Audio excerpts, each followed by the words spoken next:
हम क्या करते हैं, जो दुखी है, जो दुखी आत्मा है, यहाँ आते हैं, उनको जो भी हम मर्यादा बताते हैं वो सहर्ष स्वीकार करते हैं, क्योंकि वह लुट पिट कर आते हैं।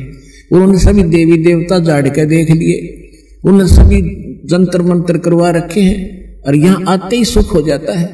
तो फिर वो मर्यादा खरी रखते हैं, क्योंकि उनको मालूम है यदि मर्यादा भंग होगी तो वो कैर फिर टूटने लग जाएगा।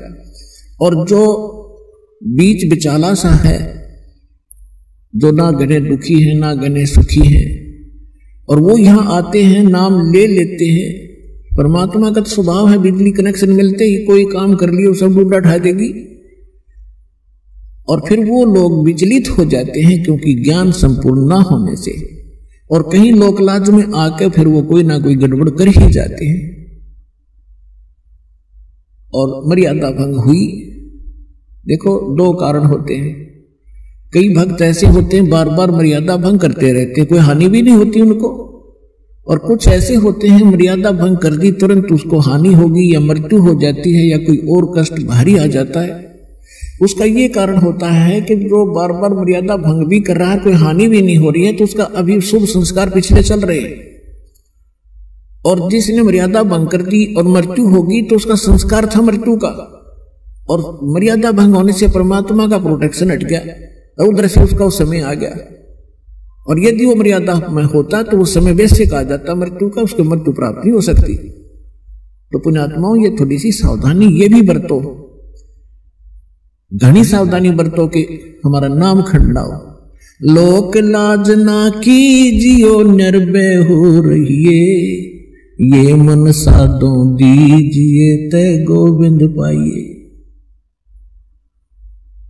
परमात्मा कहते हैं लोक लाज ना करना अगर इस मार्ग में सफल होना है तो।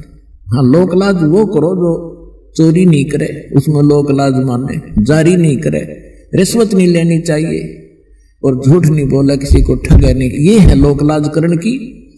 लेकिन ये लोक लाज नहीं करे कि भक्ति मार्ग में बाधक हो। तो कबीर साहब कहते हैं कुल करनी के कारण ये हंसा गया बिगो, और तब ये कुल के कर लेगा जब तू चार पाया का हो। आज तो अपने कुल के लोगों की शर्म मान के मर्यादा भंग करके उनकी क्रियाओं को कर लेते हो, और फिर तुम चार पांव के पशु गधे कुत्ते सूअर बनकर गली में घूमोगे, तब वो तुम्हारा कुल तुम्हें क्या बचाव कर सकेगा। तो यहां कहते हैं लोक लाज ना कीजिए निर्भय हो रही है, और यो मन साधो दीजिए तय गोविंद पाइए। इस प्रकार हमने किसी भी कारण से आपकी कोई ऐसी घटना घट भी जाती है आपके घर पे, तो उसके दो कारण हो सकते हैं। एक तो ये है कि आपकी भैंस मर गई और मरना था लड़का, एक भैंस तो और 20 दे देगा भगवान, तो आपको वो बचाव किया आपका।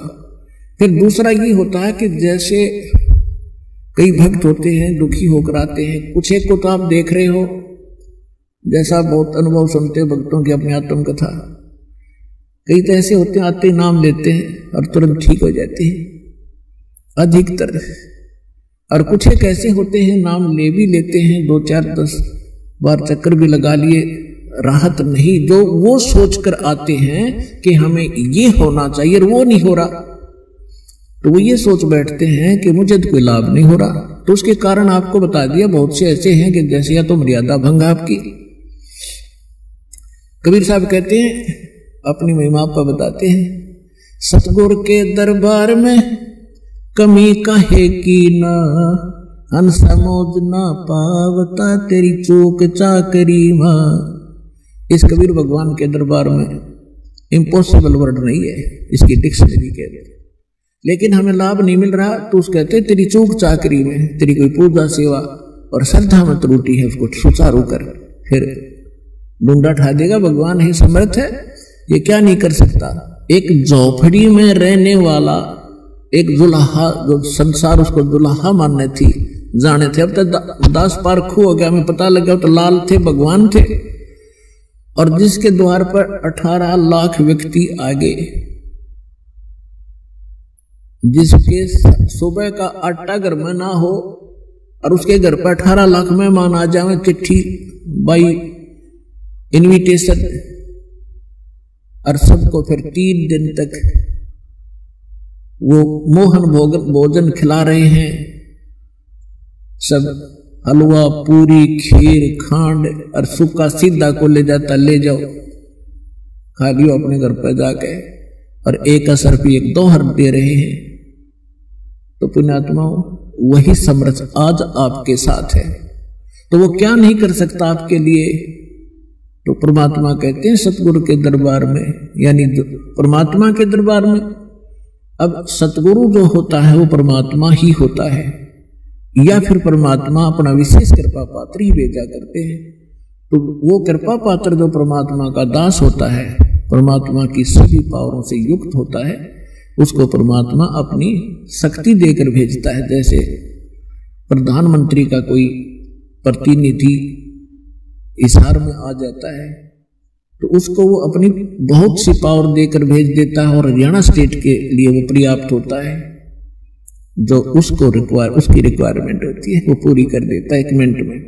तो इसी प्रकार जैसे प्रसंग चल रहा है कि कुछ भक्त आप देखते हो आशीर्वाद लेते ही और सब दुख दूर हो जाते हैं, शारीरिक कष्ट, प्रथम तो शारीरिक कष्ट ही दुख मानते हैं, और फिर घर में सुविधाएं प्राप्त हो जाती हैं। अब दूसरे को ऐसा नहीं हो रहा है तो ये सोचना चाहिए कि जैसे डॉक्टर के पास सैकड़ों मरीज जाते हैं रोगी, और एक रोगी को तो 4 टेबलेट देता है और अगले दिन बताता है जी मैं स्वस्थ हो गया, और एक का इंजेक्शन भी लाता है, ग्लूकोज भी चढ़ा देता है, एडमिट भी करना पड़ जाता है, और फिर 1-2 महीने तक उसको टेबलेट दी जाती है।